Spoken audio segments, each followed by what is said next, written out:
Salut à tous et à toutes. Alors aujourd'hui, on va lire quelques extraits du livre de Monsieur Bernard Lewis, donc Juif en terre d'islam. Ah, je me suis dit, ce serait une bonne idée de vous partager avec vous le contenu du livre, pas l'entièreté forcément, mais en tout cas pas aujourd'hui, mais ce serait intéressant de vous montrer, en tout cas ce que je considère comme étant le substrat du livre avec vous. Voilà.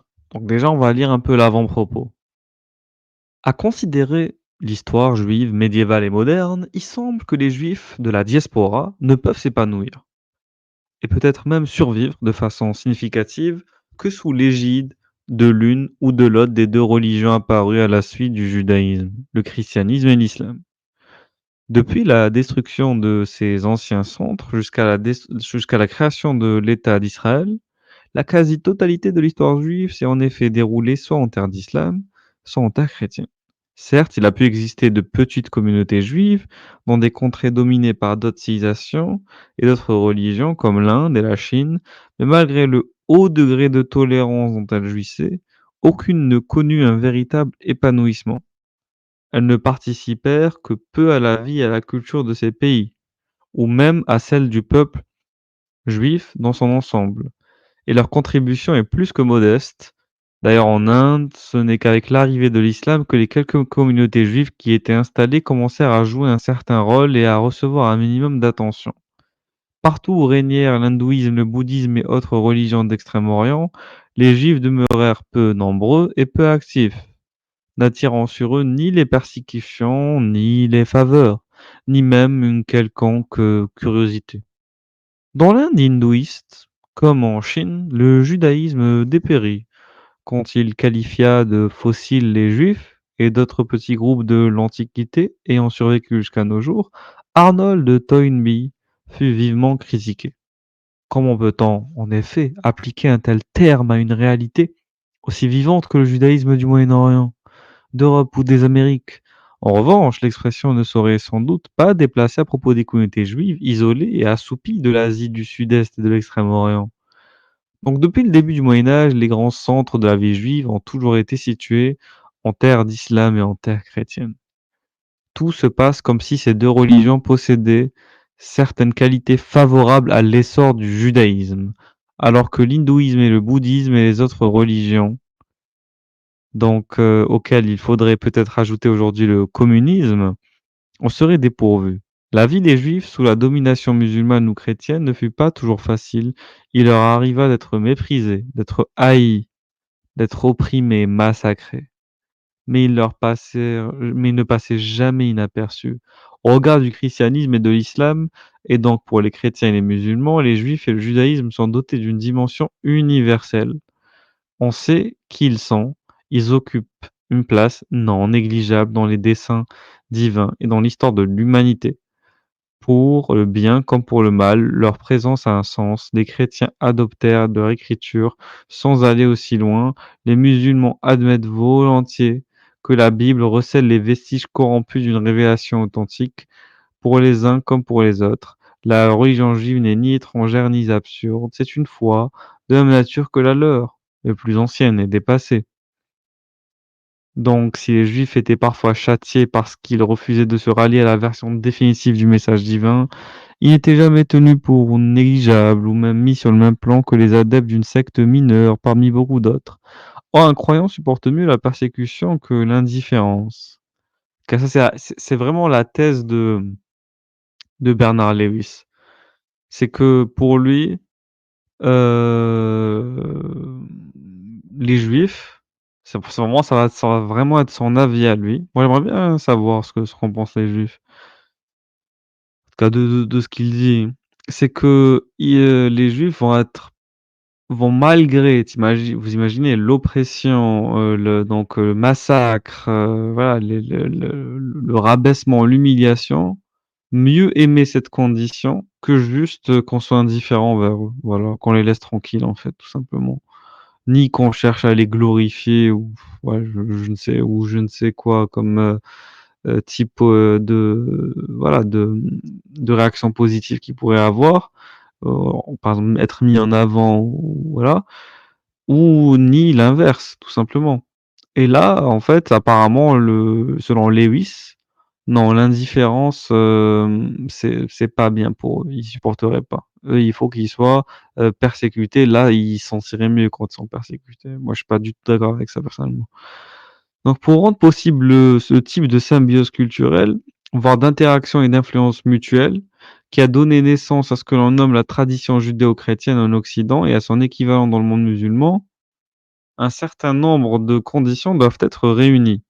Le concept de tradition judéo-islamique apparaît aussi légitime et riche de sens que celui de tradition judéo-chrétienne pour désigner une culture qui, jusqu'au XXe siècle, l'époque à laquelle les rapports entre juifs et musulmans connurent de profonds bouleversements, se développa de façon parallèle et bien à des égards similaires à celle qui fleurit en Europe chrétienne. À ma connaissance, ce concept est une création des historiens occidentaux qui n'a utilisé, été utilisé que par eux. Les juifs et les musulmans n'ont jamais envisagé leurs relations sous cet angle. Il n'y a plus désormais qu'une valeur historique à la tradition qu'ils désignent appartient au passé. Elle a été détruite et ses représentants ont pris le chemin de l'exil, soit celui d'Israël, où les deux grands rameaux du peuple juif, celui qui s'est développé en islam et celui qui a vécu en chrétienté, se sont à nouveau réunis après des siècles de séparation qui tentent de créer une nouvelle synthèse fondée sur une identité commune. Donc leur rencontre reproduisant en miniature le choc de 2 civilisations dont ils sont issus. L'unité recherchée se révèle difficile à atteindre et le succès ou l'échec de cette entreprise deviendra, en grande partie, des efforts parallèles jusqu'à restés vains destinés à créer entre Israël et le monde musulman qui l'entoure un nouveau type de symbiose. Donc je me suis attaché, dit Bernard Lewis dans ce livre, à décrire les origines et l'apogée et le déclin de cette tradition judéo-islamique en la replaçant plutôt dans le contexte de l'histoire juive et de l'histoire musulmane. Contrairement aux juifs de la chrétienté, ceux du monde musulman ne représentaient qu'une minorité religieuse parmi d'autres, et généralement pas la plus importante. L'attitude de l'islam envers le judaïsme et donc celle de musulmans envers les Juifs ne constitue donc que l'un des aspects d'une question plus vaste et plus complexe. C'est pourquoi le premier chapitre de cet ouvrage est consacré à l'examen général des rapports entre l'islam et les autres religions, d'un point de vue théologique et juridique, dans la théorie comme dans la pratique. Le deuxième chapitre examine la genèse et le développement de la tradition judéo-islamique à l'époque initiale et à l'époque classique de l'islam médiéval. Le troisième chapitre est consacré pour l'essentiel donc à l'Empire ottoman. Derrière les grandes puissances musulmanes et sièges de nombreuses et florissantes communautés juives, ils sont également abordés, mais de façon plus succincte, les autres États musulmans d'Afrique du Nord et d'Asie. Le quatrième et dernier chapitre, qui couvre les 19e et 20e siècles, s'efforce d'apprécier les circonstances de pénétration occidentale dans le monde musulman et de décrire la phase ultime plutôt de cette tradition judéo-islamique. Voilà. Bon, donc c'est intéressant de voir comment est-ce que Bernard Lewis a organisé tout son ouvrage. Donc, on va commencer par le chapitre 1. Donc 2 clichés dominaient à peu près tout ce que l'on a pu écrire sur la tolérance ou l'intolérance dans le monde islamique.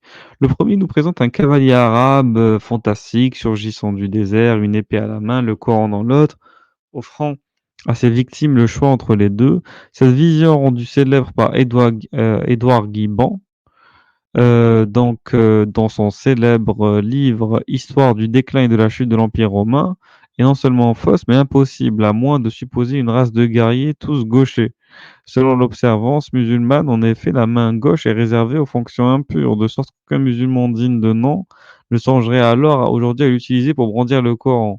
L'autre cliché, presque aussi absurde, se complète dans la description d'une utopie interconfessionnelle et multiraciale dans laquelle hommes et femmes de races et de religions différentes auraient coexisté dans la plus parfaite harmonie, bénéficié des mêmes droits et des mêmes chances, et œuvrer ensemble pour le progrès de la civilisation. Transposées en termes juifs, ces deux visions stéréotypées reviendraient à dire que l'islam de l'époque classique ressemblait à l'Amérique contemporaine ou inversement à l'Allemagne hitlérienne, mais en pire si cela est concevable. Voilà. Donc bien entendu, ces 2 représentations donnent une image très déformée de la réalité, quand bien même des stéréotypes, elles, renfermeraient cependant des éléments de vérité. Elles ont en commun d'être relativement récentes et d'être nées en Occident, non dans le monde islamique, et ce n'est que depuis peu de temps que chrétiens et musulmans déclarèrent rechercher la tolérance et combattre l'indifférence. voilà, pendant la plus grande partie de leur histoire. Donc ces 2 civilisations n'ont excusez-moi, combattre l'indifférence, combattre l'intolérance, ouais. Pendant la plus grande partie de leur histoire, ces 2 civilisations n'ont pas considéré la tolérance comme une valeur, ni l'intolérance comme un objet de réprobation, jusqu'à une époque relativement moderne. L'Europe chrétienne ne prisait ni ne pratiquait elle-même la tolérance, et son absence chez les autres ne la scandalisait pas particulièrement. Ce dont elle accusait l'islam, ce n'était pas d'imposer sa doctrine par la force, pratique tenue pour normale et naturelle, mais c'était de répandre des fausses doctrines. Ça, c'est intéressant à comprendre aussi. Voilà. Donc bon, si ça, c'était un petit extrait donc du livre, Juifs en terre d'islam. Donc si ça vous intéresse et que je voulais que je vous continue la lecture, bah, signalez-le en commentaire tout simplement. À bientôt. Ciao, ciao.